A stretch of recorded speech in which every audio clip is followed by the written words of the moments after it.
नमस्कार। टुडे हिमाचल में आपका बहुत बहुत स्वागत है। मैं हूं आपके साथ भावना रनौट और चलिए देखते हैं दोपहर की बड़ी खबरों को फटाफट। हिमधारा बसों का सफर हुआ महंगा, यात्रियों से वसूला जाएगा टोल टैक्स। हिमाचल पथ परिवहन निगम की हिमधारा बसों में सफर महंगा हो गया है। यात्रियों को अब इन बसों में टोल टैक्स भी देना होगा। ये टैक्स ई टिकटिंग मशीनों के माध्यम से वसूलना शुरू कर दिया है। प्रति टिकट 2 रुपए इसकी वसूली यात्रियों से की जा रही है।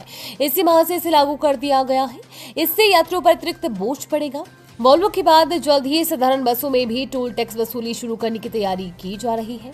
इसके लिए ई टिकटिंग मशीनों को अपडेट किया जा रहा है। इसके अतिरिक्त कई टिकट मशीनों में स्वच्छता के नाम पर भी शुल्क लग रहा है। हालांकि निगम के अधिकारियों का दावा है कि अगर स्वच्छता के नाम पर भी कोई शुल्क टिकट में आ रहा है तो उसे यात्री को वापस कर दिया जाएगा। इसे वे साथ ही मशीन में भी इसे दुरुस्त करने के लिए कहा गया है। हिमाचल रोहित ठाकुर बोले, धड़ाधड़ शिक्षण संस्थान खोलने के बाद भी कोई सरकार नहीं हुई रिपीट।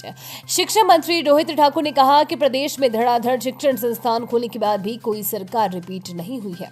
वर्ष 2012 से 17 तक तत्कालीन कांग्रेस सरकार ने भी कई स्कूल कॉलेज खोले। इसके बाद 2017 से 2022 तक जयराम सरकार ने भी कोई कमी नहीं रखी। प्रदेश में शिक्षण संस्थानों का विस्तार बहुत अधिक हो गया है। अब संस्थान को मजबूत करने का समय है। हालात नहीं बदले तो सरकारी स्कूल बंद हो जाएंगे। कई स्कूल में बच्चों से अधिक शिक्षक है। नेशनल अचीवमेंट सर्वे में प्रदेश की रैंकिंग कम हुई है। कई रिपोर्ट में बताया गया है कि 8वीं कक्षा का बच्चा 3री कक्षा का पाठ भी सही तरीके से पढ़ नहीं पा रहा है। सीएम सुख बोले, 9 माह के भीतर पात्र विधवाओं को देंगे करुणामूलक आधार पर नौकरियां। मुख्यमंत्री सुखविंदर सिंह सुक्खू ने कहा कि 9 माह के भीतर पात्र युवा विधवाओं को करुणामूलक आधार पर नौकरियां दी जाएंगी। कांग्रेस सरकार के इस कार्यकाल में सभी लंबित आवेदन निपटाए जाएंगे। भर्ती नियमों में बदलाव कर रही हैं। द्वितीय और तृतीय श्रेणी में भी नौकरियां देने का विचार है। बुधवार को विधानसभा के मॉनसून सत्र के दूसरे दिन सदन में प्रश्नकाल के दौरान भाजपा के विधायक जनक राज ने करुणामूलक आधार पर नौकरियां नहीं देने और मिलने का मामला उठाया। उस पर सीएम सुक्खू ने कहा कि शिक्षा मंत्री रोहित ठाकुर की अध्यक्षता वाली कैबिनेट सब कमेटी 6 माह के भीतर रिपोर्ट जमा करवाएगी। सीएम ने कहा कि एक साल में 180 युवाओं को करुणामूलक नौकरियां दी गई हैं। पूर्व की भाजपा सरकार अपने कार्यकाल में 1435 नौकरियां नहीं दे सकी। उन्होंने कहा कि नई नीति के लिए विपक्ष के सदस्यों को भी सुझाव देना चाहिए। आवश्यकता पड़ी तो कमेटी में विपक्ष की ओर से भी सदस्य बनाए जाएंगे।